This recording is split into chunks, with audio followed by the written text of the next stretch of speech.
Mantan ketua RT ungkap masa lalu keluarga yang tewas di Kalideres. Cuek saat orang tua jatuh sakit. Muhammad Munji 70 tahun bersaksi tentang keluarga yang meninggal di Kalideres saat dulu tinggal di Gang Lilin 11, RT 007 RW 003, Kelurahan Gunung Sahari Utara, Kemayoran, Jakarta Pusat.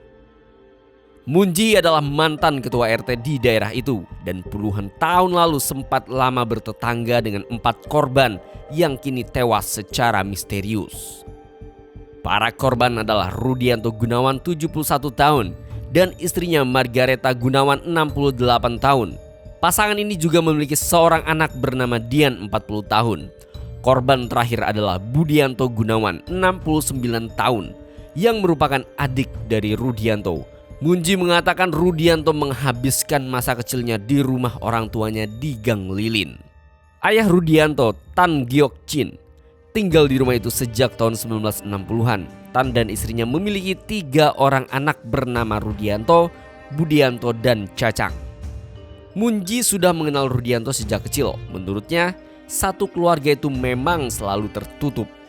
Orangnya baik tapi tertutup. Dari kecil sudah tertutup. Enggak banyak omong dan pendiam katanya. Tak hanya Rudianto, Budianto dan Cacang juga memiliki sifat yang sama. Mereka jarang bersosialisasi dengan tetangga sekitar. Semua sama, enggak banyak omong. Adik-adiknya juga sama seperti Rudianto, lanjutnya. Setelah dewasa, Rudianto kemudian menikah dengan Reni Margareta. Rudi kemudian membawa Margareta ikut tinggal di rumah ayahnya. Menikahnya di Jawa tapi tinggal di sini, satu rumah sama orang tuanya, ujarnya. Budianto masih tinggal di rumah ayahnya karena belum menikah. Sementara Cacang yang sudah menikah memutuskan untuk pindah rumah. Dari pernikahannya, Rudianto dan Margareta melahirkan seorang anak bernama Dian Viviana. Dian menjadi satu-satunya anak mereka.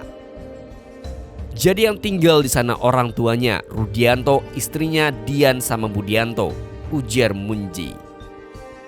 Dalam kesehariannya, sang ayah Tan Giok membuka usaha percetakan seperti membuat undangan dari rumahnya. Rudianto tidak membantu ayahnya. Dia memutuskan untuk bekerja sebagai karyawan percetakan di daerah kota. Kalau Budianto membantu bapaknya kerja di rumah, ujarnya. Cuek saat orang tua sakit. Pada tahun 1997, Tan Giok Chin jatuh dari kamar mandinya di rumah. Tan mengeluh sakit dan kesulitan berjalan. Dia hanya bisa berbaring di kamar tidur. Namun Munji mengatakan anak dan menantunya tidak merawat sang ayah saat sakit. Setelah jatuh sakit itu, anak-anaknya pada cuek, enggak mikirin. Pak Rudi enggak peduli, katanya. Bahkan istri Tan malah meminta bantuan Munji yang saat itu masih menjabat ketua RT untuk membantu mengurus suaminya. Istri Tan sering meminta Munji untuk membeli obat. Dia juga pernah membawa Tan ke rumah sakit naik bajai oren. Anaknya enggak pernah ngurus, anak kandung loh itu, tambahnya. Menurut pengakuannya, anak-anak Tan tidak pernah membawa ayahnya ke rumah sakit atau tempat urut. Tiba-tiba Munji mendapat kabar dari istri Tan bahwa Tan telah meninggal dunia. Jasadnya terbaring di tempat tidur. Sebagai ketua RT, Munji mengurus sendiri semua surat-surat kematian Tan.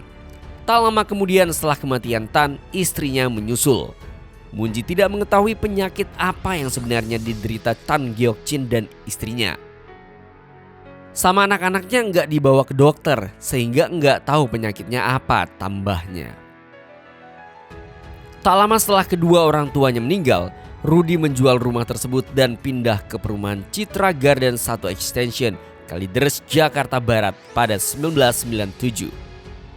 Mereka tinggal di sana hingga semuanya ditemukan tewas pada hari Kamis 10 November 2022. Sejauh ini polisi menduga mereka meninggal dengan waktu yang berbeda-beda. Namun waktu kematian satu keluarga yang dikenal sangat tertutup dari lingkungan sekitar itu diperkirakan terjadi lebih dari 2 minggu sebelum jasad mereka ditemukan. Tak ada tanda kekerasan pada jasad mereka. Belum ditemukan juga zat atau unsur berbahaya di organ dalamnya. Hal lain yang menjadi sorotan adalah tidak ditemukan sari makanan di perut keempat korban tewas ini. Polisi masih menyelidiki penyebab kematian satu keluarga tersebut.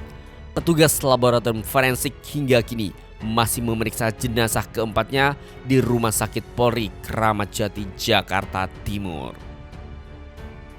So, bagaimana menurut pendapat kalian tentang mantan ketua RT yang mengungkap masa lalu, masa kecil keluarga ini? Langsung aja tulis pendapat kalian di kolom komentar di bawah. Like video ini jika kalian suka, share video ini jika bermanfaat. Sampai ketemu lagi di video-video berikutnya.